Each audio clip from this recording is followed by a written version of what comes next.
Hello everyone, আসসালামু আলাইকুম। আশা করি সবাই ভালো আছেন। আবারও আপনাদের মাঝে নতুন একটি ভিডিও নিয়ে হাজির হলাম।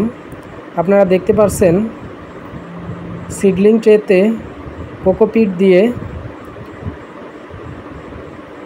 এই মরিচের চারা তৈরি করা হয়েছে। সিডলিং ট্রেতে কোকোপিটে এর মাধ্যমে চারা তৈরি করলে সেই চারাগুলো সুন্দর এবং সতেজ হয়ে থাকে এবং এই চারাগুলো সাধারণত রোগমুক্ত জীবাণুমুক্ত হয়ে থাকে এবং এই চারা যখন জমিতে রোপণ করা হয়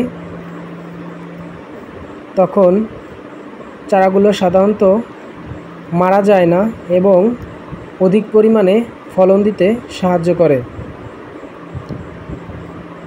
সাধারণত যখন জমিতে মাটির চারা রোপণ করা হয় তখন সেই চারা অধিকাংশই মারা যাওয়ার সম্ভাবনা থাকে এবং যখন কোকোপিটে সিডলিং ট্রের মাধ্যমে চারা তৈরি করে জমিতে রোপণ করা হয় তখন ওই চারা মারা যাওয়ার সম্ভাবনা খুবই কম থাকে, কারণ সিডলিং ট্রেতে কোকোপিটের মাধ্যমে চারা তৈরি করলে সেই চারাগুলো শতভাগ শিকড়যুক্ত হয়ে থাকে।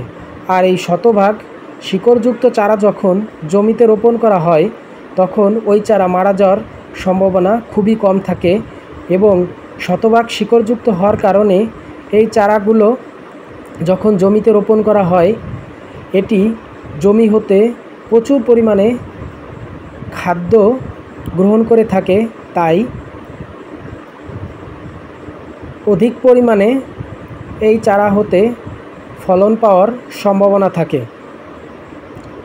তাই আধুনিক যুগে আমরা সবাই কৃষিকে এগিয়ে নেওয়ার প্রচেষ্টায় সিডলিং ট্রেতে এবং কোকোপিট দিয়ে চারা তৈরি করে সেই চারাগুলো জমিতে রোপণ করার চেষ্টা করব। এই গরমে যারা মরিচ চাষ করতে চান তারা হাইব্রিড জাতের মরিচের চারা রোপণ করতে পারেন, কারণ হাইব্রিড জাতের মরিচের চারা হতে অধিক পরিমাণে ফলন পাওয়ার সম্ভাবনা থাকে এবং অনেক বেশি ফলন হয়ে থাকে। তাই আপনারা যদি কেউ এই গরমে মরিচ চাষ করতে চান তাহলে উন্নত জাতের হাইব্রিড এর একটি জাত বেঙ্গল হট, এটি হচ্ছে জামালপুর সিডের। এটি খুবই ভালো এবং উন্নত মানের একটি মরিচ।